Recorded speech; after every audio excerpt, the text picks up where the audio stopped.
Susu expired. Alkisah tentang cerita sedih di pengobatan alternatif Bondet. Mulai muncul. Bondet buka terapi alternatif sudah seminggu ini sepi. Dan seperti jatuh di impi tangga, pada waktu bukaan pertama matanya kemasukan debu sehingga terpaksa dia harus pakai kacamata.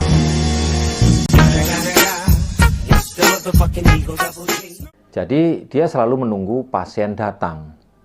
Nah, rupanya rezeki nomplok datang.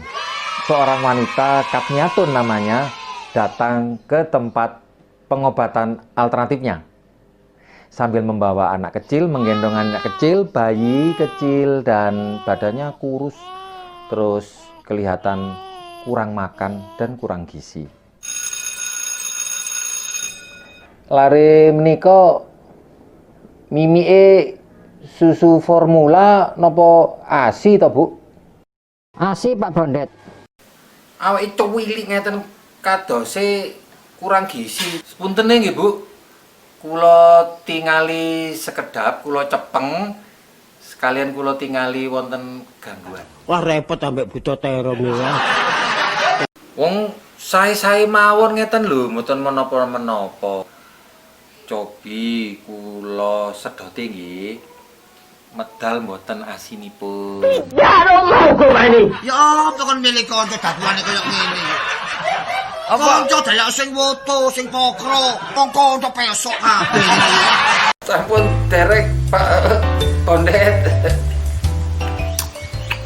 Kok mboten wonten asine ngeten Bu, mboten enten isine Bu. Ya napa niki? Nggih mboten. Wong kula niki bae.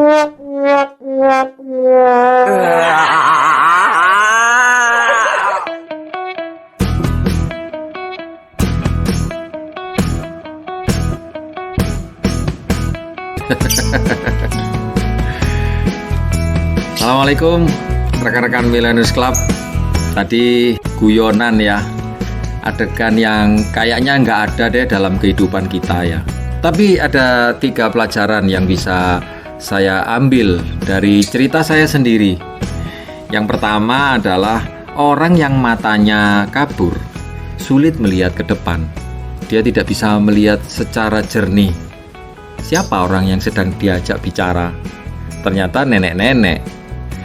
Yang kedua, orang yang percaya hanya karena dia memang membutuhkan, maka dia akan mau melakukan apapun agar si cucunya ini kembali sehat. Penting sekali Anda memiliki rasa percaya agar Anda bisa menemukan solusi. Dan yang ketiga, ya susu expired. Anda tidak akan pernah dapat susunya karena udah kering. Nah, teman-teman, dalam kehidupan kita tidak mengenal susu expired. Kenapa? Karena ilmu dan kebijaksanaan semakin dalam, itu semakin banyak yang bisa Anda gali. Saya banyak belajar dari para mentor-mentor internasional, bahkan mereka sudah tutup usia. Saya mendapatkan banyak hal, tidak ada yang kosong dan semuanya syarat dengan kebijaksanaan. Saya juga belajar dari seorang pembicara dan penulis, seorang mind navigator, justru dari Indonesia, namanya Bapak A.D.W. Gunawan. Saya baca semua buku yang dia tulis, dan itu membolak-balikkan cara berpikir saya tentang kehidupan. Dan ternyata betul, dari ratusan buku yang sudah saya baca, saya tertolong dengan konsep yang disampaikan oleh Bapak A.D.W. Gunawan. Akhirnya saya menemukan rangkaian mata rantai yang putus. Disitulah saya mulai paham tentang sebuah makna kehidupan. Samuel Butler pernah mengatakan, "Is life worth living? This is a question for an embryo, not for a man." Hidup itu bermakna tidak? Hidup itu akan bermakna ketika bertemu dengan embrio yang mau lahir. Tapi kelihatannya tidak bagi orang yang sudah hidup. Kalimat ini merupakan sebuah sindiran bagi kebanyakan orang yang sudah terlanjur hidup. Kayaknya dia tidak bisa membedakan antara hidup dengan kehidupan. Semakin bertambahnya usia, banyak pertanyaan-pertanyaan dasar yang muncul. Apa itu hidup? Mengapa saya hidup? Untuk apa saya hidup? Dalam hidup ada yang namanya kehidupan, dan kita harus mampu hidup terlebih dahulu agar kita bisa menghidupkan kehidupan orang lain, agar hidup kita tidak begitu-begitu saja. Kelihatan bulat ya. Jika kita benar-benar sudah hidup, maka barulah kita bisa menghidupkan orang lain. Tapi memang itu benar. Ketika orang hidup, barulah mereka mulai mengenal yang namanya gagal dan sukses. Disitulah kita mulai memilih mau hidup sukses atau mau hidup gagal.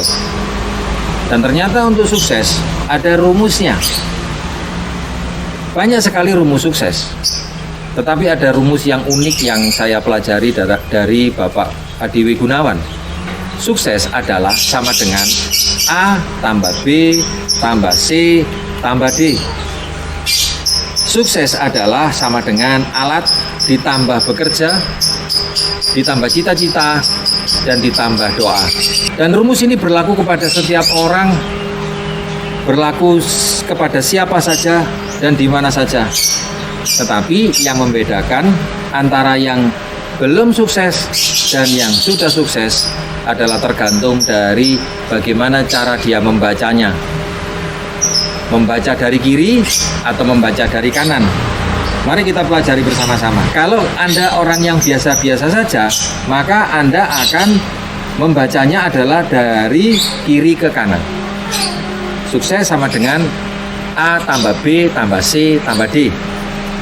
Dan ini 95%. Tetapi 5% orang yang sukses di dunia ini membaca rumus sukses dari kanan ke kiri. D ditambah C ditambah B ditambah A sama dengan sukses. Memang secara matematika kalau ini dijumlahkan sama saja.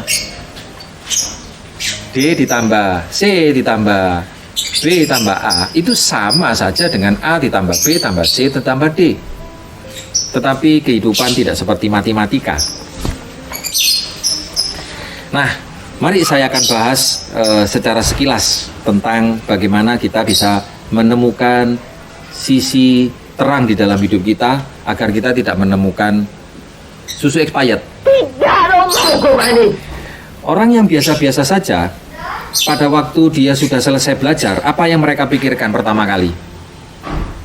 Maka dia mencari yang namanya koran, mencari iklan, dan semakin besar iklannya dianggap semakin bonafit.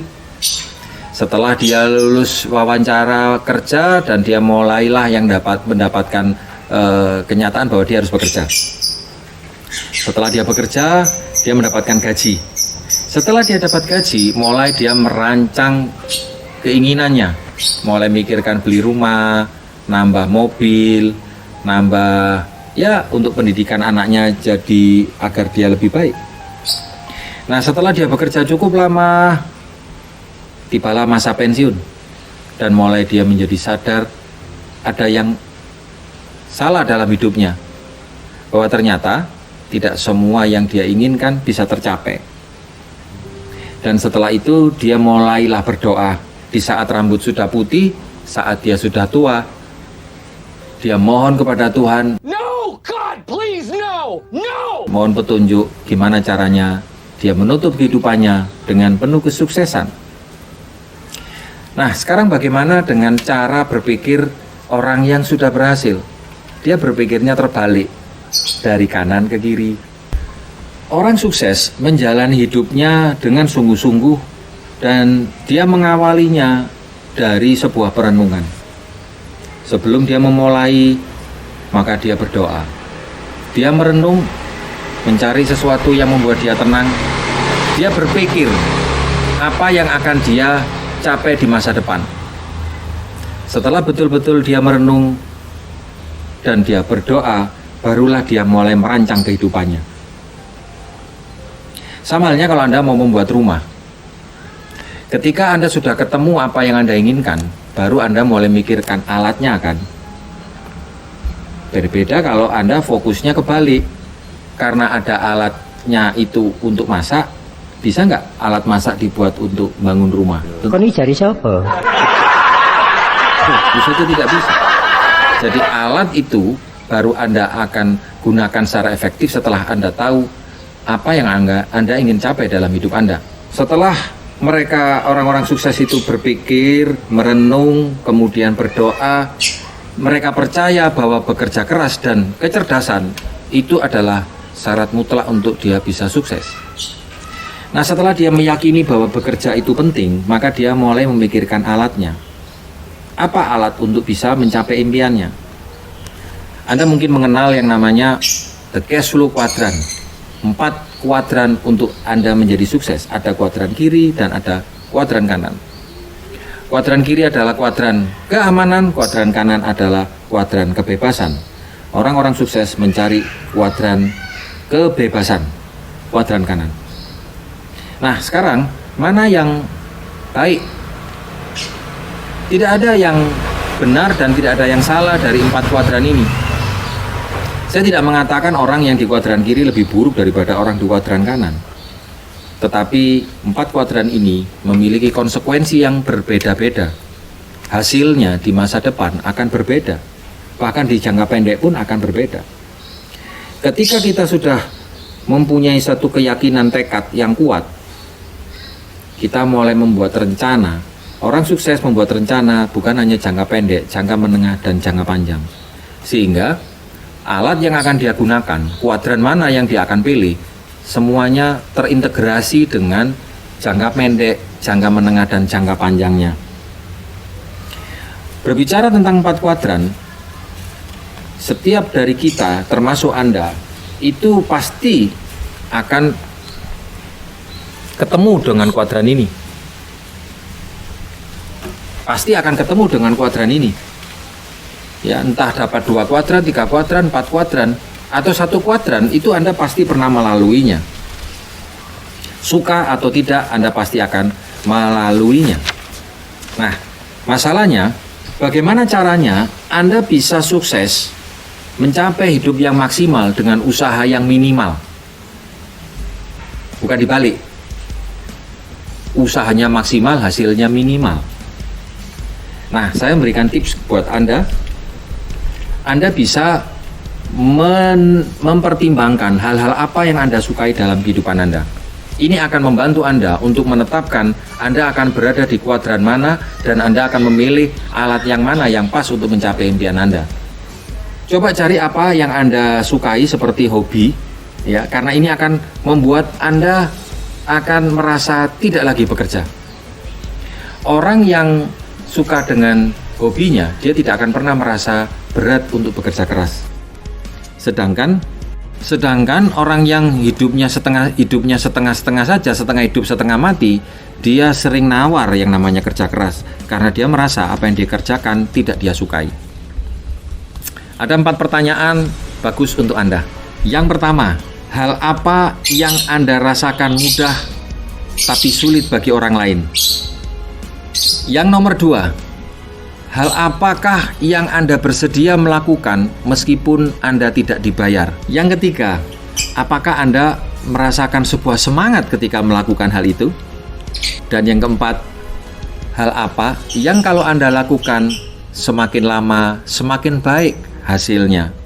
Nah, rekan-rekan semua, kalau Anda bisa menjawab 4 hal itu dan Anda bisa hubungkan dengan bisnis yang sedang kita kerjakan, maka Anda akan menjadi sangat berhasil di sini.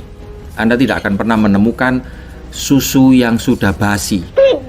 Semakin Anda lakukan, semakin berarti, semakin senang, semakin berkualitas. Dan itu akan bisa memberikan kehidupan buat banyak orang lain. Karena Anda hidup, Anda bisa menghidupkan orang lain. Mari kita bangun dan bangkit. Mulailah Anda bermimpi dari apa yang Anda inginkan. Ben Franklin mengatakan, most men die from the neck up at age 25 because they stop dreaming. Kebanyakan laki-laki yang usianya sudah 25 ke atas itu sudah mati karena mereka berhenti bermimpi. Bedakan, mimpi yang saya maksud bukan mimpi di siang bolong, tetapi membangun masa depan yang berarti. Disitulah kehidupan Anda akan dimulai. Jangan takut bermimpi. Mari kita sukses bersama-sama. Dan di next vlog saya akan membahas tentang rahasia untuk sukses di bisnis ini, cara menjadi seorang BP, Emerald, menjadi Diamond, termasuk juga menjadi MDIT. Jangan lupa Anda klik subscribe dan klik tanda lonceng agar Anda mendapatkan informasi secara berkelanjutan. Mari kita sukses bersama-sama. Assalamualaikum.